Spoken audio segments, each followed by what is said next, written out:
जम्मू कश्मीर में अब आतंकियों की मदद करने वालों पर सख्त एक्शन शुरू हो गया है। इसी कड़ी में पूर्व अलगाववादी नेता सैयद अली शाह गिलानी के पोते समेत 2 लोगों की सरकारी नौकरी से बर्खास्तगी कर दी गई है।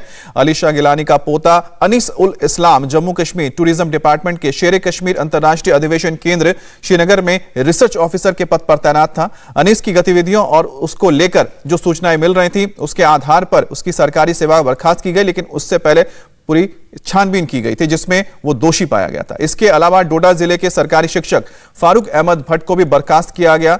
दोनों की गतिविधियों को जम्मू कश्मीर की सुरक्षा के लिए खतरा बताया गया और गिलानी के पोते अनीस उल सलाम और शिक्षक फारूक अहमद भट्ट की बर्खास्तगी के साथ ही जम्मू कश्मीर में पिछले 6 महीने में सरकारी नौकरी से निकाले गए कर्मचारियों की संख्या बढ़कर अब 27 तक पहुंच गई है। इस बीच सैयद अली शाह गिलानी के पोते अनीस की सरकारी नौकरी में नियुक्ति को लेकर बड़ा खुलासा हुआ है। अनीस की टूरिज्म डिपार्टमेंट में नियुक्ति साल 2016 में उस वक्त हुई जब जम्मू कश्मीर में महबूबा मुफ्ती सीएम थी। यह शक जताया जा रहा था कि सैयद अली शाह गिलानी ने पहले बुरहानी वानी के एनकाउंटर के नाम पर घाटी में हिंसा भड़काई, उसके बाद उस हिंसा को कम करने के लिए महबूबा मुफ्ती से अपने पोते की नौकरी का सौदा किया। अपनी नियुक्ति के कुछ दिन पहले ही 31 जुलाई से 7 अगस्त 2016 तक अनीस पाकिस्तान दौरे पर था, जहां उसने पाकिस्तानी खुफिया एजेंसी के कर्नल यासिर से मुलाकात की थी।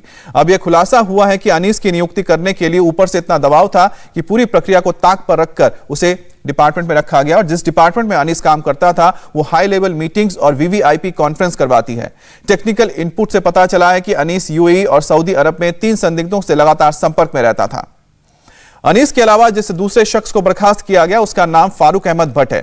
फारूक अहमद भट्ट डोडा में स्कूल टीचर था, जिसे साल 2005 में कॉन्ट्रैक्ट पर रखा गया और साल 2010 में रेगुलर कर दिया गया।